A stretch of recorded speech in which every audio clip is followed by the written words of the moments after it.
Hi, I'm Graham Allcott. I'm the author of How to Be a Productivity Ninja and also the founder of Think Productive. And we help some of the brightest minds in some of the most exciting companies in the world to think about the psychology of doing and the psychology of getting done what you want to get done. So here are my thoughts on making your New Year's resolutions stick and not sucking at your New Year's resolutions. Okay, so let's talk first of all about why they suck. I think there's three very good reasons that a lot of people don't quite get New Year's resolutions right, or they're frustrated with their New Year's resolutions. The first is they're often just not specific enough. So you've got to make them specific, you've got to make them measurable in order to actually know what you want to do on the other side of that. The second reason is I think they're often done exceptionally. They're not done in the same format, or they're not put into the same kind of systems that you're using, your to-do list systems and project systems and things like that. And then we don't tend to follow that through by putting those things into our general systems and making them kind of part of the fabric of how we work. And finally, leading on from that, what happens is we don't track them, we don't keep ourselves accountable and hold ourselves accountable for these things.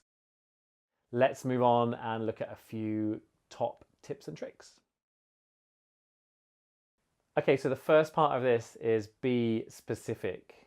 3 words that I think can really help with this: meaningful, measurable, realistic. Let's talk about each of those 3. Meaningful, I think it's so easy to cave to peer pressure and end up setting something as a New Year's resolution because you read it in a magazine or it's what you think you should be doing at this stage of your life. Really try and focus on the things that mean something to you. Second one is measurable. So rather than just talking about something very vague like I'm going to get fit, really think about what does that look like? Does that mean going for a run every other day or covering so many miles per week? And the final one is realistic. Don't set goals that are totally unachievable and are going to leave you miserable by February. So set things that are realistic, small baby steps, slow and steady wins the race. The next thing is to track your progress. So before you've even set what your New Year's resolutions are going to be, before you've got excited about the new person that you're going to become, let's think about how you're going to track your progress here and how this is going to fit into your existing day-to-day, week-to-week, month-to-month. So set up your New Year's resolutions as projects, as things that you're going to work on in exactly the same way as any work project would be. So tracking them in that way. Next, I would encourage you to think about some times throughout the year to put in your diary as little review points to come back and just hold yourself accountable. Perhaps you have a point in the middle of spring and a point in the middle of summer, sometime in the autumn, where you come back and just review progress against those resolutions. And having that in place before you even set them will just really help you to hold yourself accountable. And also then as you do that, I would encourage you to think about which of those resolutions are seasonal. One of the common mistakes that people make is that you front load far too many commitments and new thinking and new resolutions in the first 2 months of the year. So you start off in January with this massive task of having to do 20 new things. So what are the things that you're going to decide now and you're going to want to do in the year ahead, but actually you're not even going to start to do those things until June, July, August, later on in the year. So spread them out through the year and have points where you can track those different things as you go through the year as well.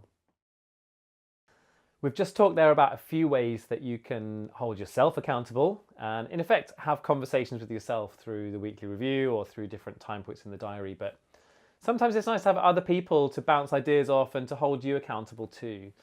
So one of the things I've really loved over the last few years is I've got a bunch of friends who, when we meet up for New Year's Eve, we always share our aspirations for the year ahead. So we have to give 3 things that are our hopes for the year ahead.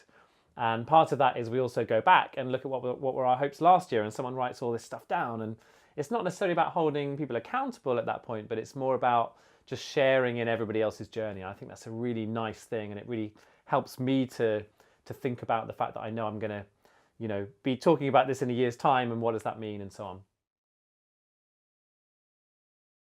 So next thing I'm going to talk about is structure. I've used a couple of different approaches to structuring of New Year's resolutions over the last few years. So I'm just going to share those with you. So the first one is theming, having a number of different themes that you can then drop 2 or 3 resolutions about each theme into. So the first one of these is personal. That tends to be stuff that I want to achieve in my personal life, relationships, leisure pursuits, hobbies, that kind of thing. The next one is social. So think about who you really want to have in your life. Think about how often you want to keep in touch with those people and not let those really core relationships slip. The next one is work. So quite obviously, you'll probably have some key professional or career or work goals. And also perhaps there are key projects that you're working on that you really want to make sure are front and center of your thinking. Next one on my focus is money. Having some kind of focus on money. What are your financial goals? Where do you want to be in 12 months' time? Next one on my list is health. So thinking about all the things that contribute to good health. So this could be nutrition, this could be fitness and exercise, this could be mental health, yoga, meditation, gratitude, all of those kind of things. So next one here is home. So do you need to decorate the back bedroom? Do you need to move house? Are you saving for a house? What are the particular rooms or areas of the house that you really want to make more comfy, more cozy, more conducive to relaxation in the year ahead? And the final one on here is spiritual. So if you have a particular religious faith or a particular spiritual practice, how often do you want to practice? How often do you want to engage with that stuff? It can also be taken in a slightly different way, which is a bit more personal, developmental. So, what do you want to learn about yourself? What do you want to change about yourself? What do you want to think about yourself over the year ahead? So once you've set up a list of categories, then the final point, which is really important, is not to be too ambitious here. So not to set up 5 or 6 things for every single category.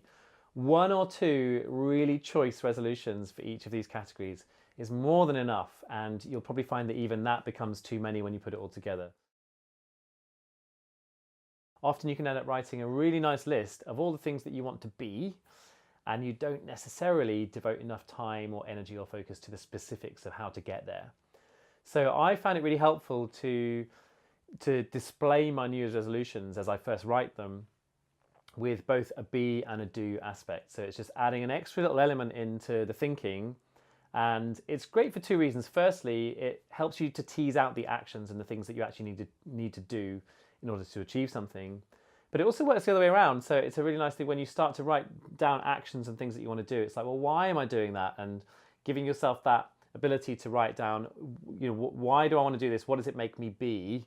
Is a really good way to also take that step back and think about the purpose and think about, is this actually meaningful to me? So if you start writing down, I want to lose weight, it's like, well, why? Because I want to be healthier? Is that a thing or not? And it just helps you to ask that question, I think.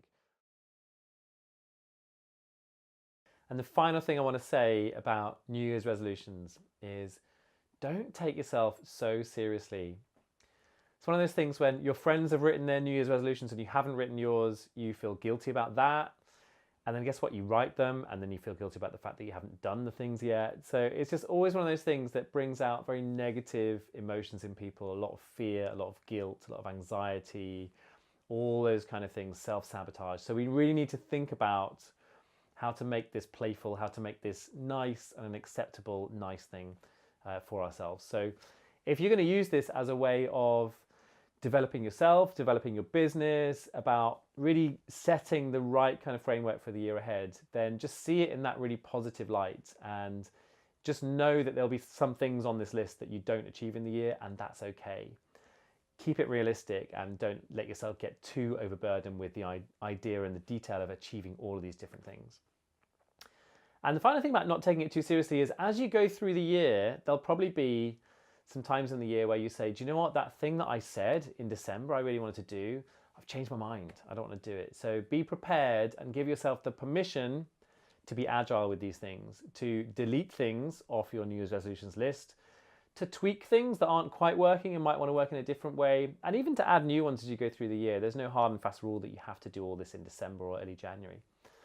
So I hope that helps. Really encourage you to be playful with this stuff, to not take it too seriously, and to realize that ultimately it's an opportunity to give yourself a really great gift, which is a little bit of vision for the year ahead and shaping a year that's going to be the best that you can possibly make it. So good luck with all of that. Do drop me a line and let me know how you get on. It's at Graham Allcott on Twitter, graham@thinkproductive.co.uk on the email. And good luck. Take care. See you soon.